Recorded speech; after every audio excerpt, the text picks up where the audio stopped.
grieving for you. That's all that I do.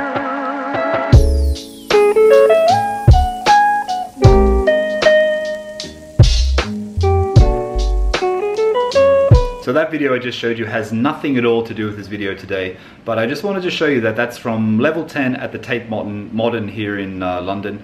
If you're in London, visit the Tate Modern. That's the new section that was designed by... Anyway, the level 10 has great views of London. Go up there, check it out. Probably best not to go when it's getting dark, but great view from there yesterday and a great spot to see London City if you're not familiar with it. Okay, into the video.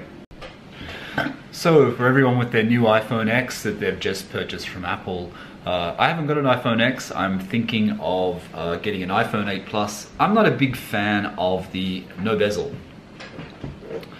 This is my 7 Plus. I like the top and I like the bottom because when I do filming I hold it by here and I hold it by here. I'm not quite sure how the iPhone X works because I don't have one, but it looks like it's like people are holding it all the time like this. You really need to hold like this or like this when you're filming for stability. So the iPhone X for me is probably not going to work.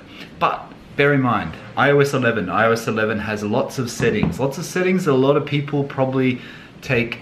Let's move that back a little bit. It's Sunday morning. A lot of settings that people probably don't even look at, don't even change. So let's just have a quick look at settings that I think you should change for your iPhone.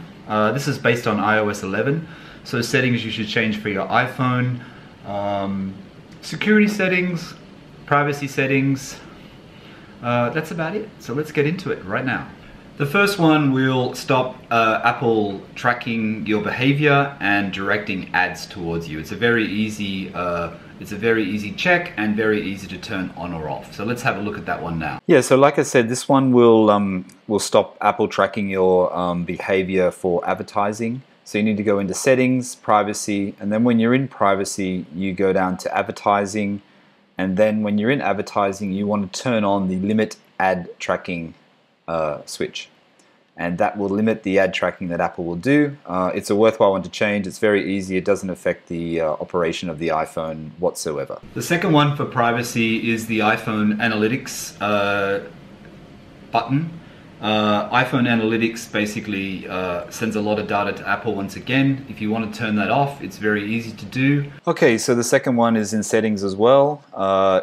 You go into settings, privacy, down to analytics, and when you're in analytics, it's the top one, share iPhone Analytics, and you switch that off.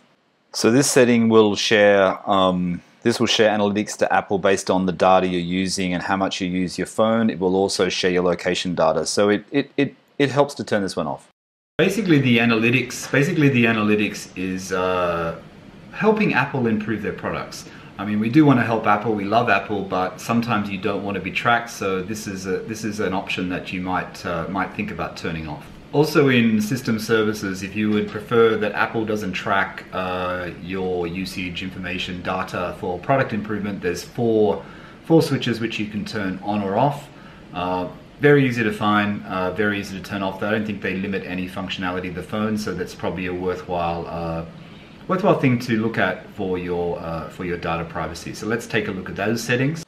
Yeah, so if you prefer Apple not using any of your location type data, go to product improvement and it's under system services and disable all of those four things. iPhone Analytics, popular near me, routing and traffic, and improved maps. So another setting in system services, which I'll show you in a second, is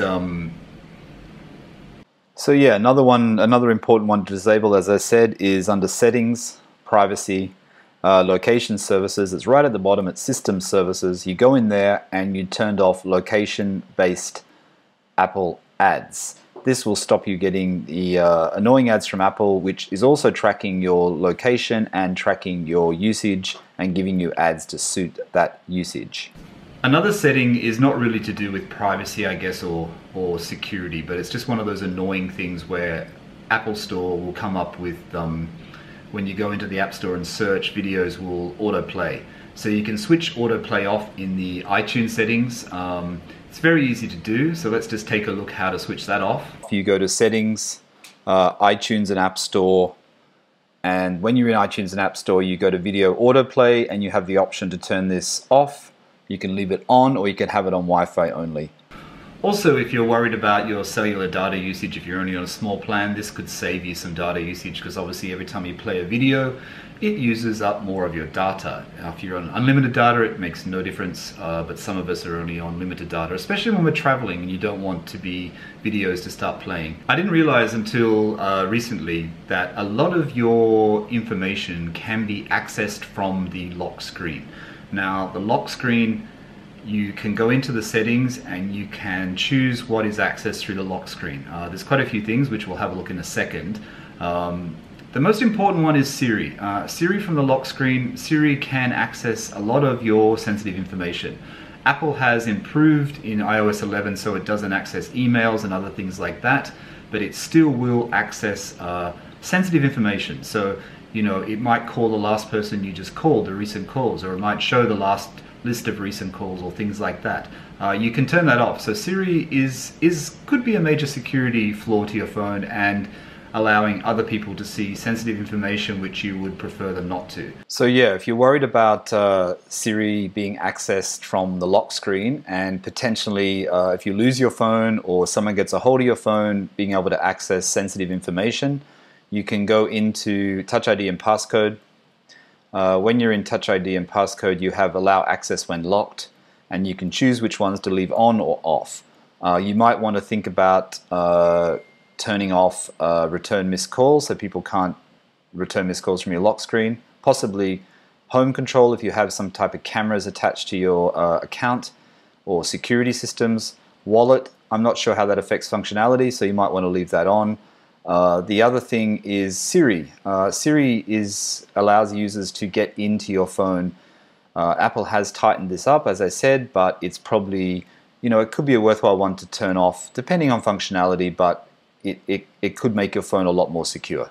And the final one in this very short video on how to keep your iPhone X or iPhone 8 Plus or 7 Plus or 6S Plus more secure is a very, very simple one. It determines how long the screen is on until it locks when you're using it. You can have it from 30 seconds up to never.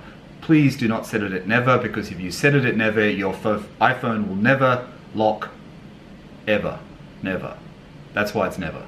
So I would suggest probably setting it at 1 minute. I'll show you how to do that now. Basically, auto lock. How long does auto lock come on? Does it come on after 30 seconds? Does it come on after a minute? Or does it never come on? Obviously, you don't want to put it to never. I would suggest probably putting it at 1 minute. If you put it at 30 seconds and you don't touch the screen will dim after 10 seconds before it's about to auto lock. So 1 minute gives you about 50 seconds. That's if you don't touch the screen. Don't leave it at never. That's a really bad security setting. But this is a good, easy tip to just check this and make sure your phone is secure on auto lock. Yeah, so like I said, you can set it at 30 seconds or a minute. If you set it at 30 seconds, you're probably only going to get 20 seconds if you don't touch the screen due to the dimming starting in 10 seconds before the 30 seconds is up. So I'd probably just leave it at a minute. Obviously, the lower the time here, the more secure your phone is, but I think a minute for most of us is probably more usable and pretty safe. Anyway, thanks for watching today. I hope you enjoyed this video. It's just a very short video. I was trying to do it as a under 5 minute video, and I know this is going to be more than 5 minutes, so it's not going to be part of that series that I started a little while back. Thanks for all the support so far. If you like this video, please press the like button. If you'd like to subscribe to my channel, please subscribe. I'm on my way to my first 1,000 subscribers. I'm almost there, so any support is appreciated. Still in London, off to Japan very shortly, and there'll be lots of vlogs from there. And the sun is still shining in London.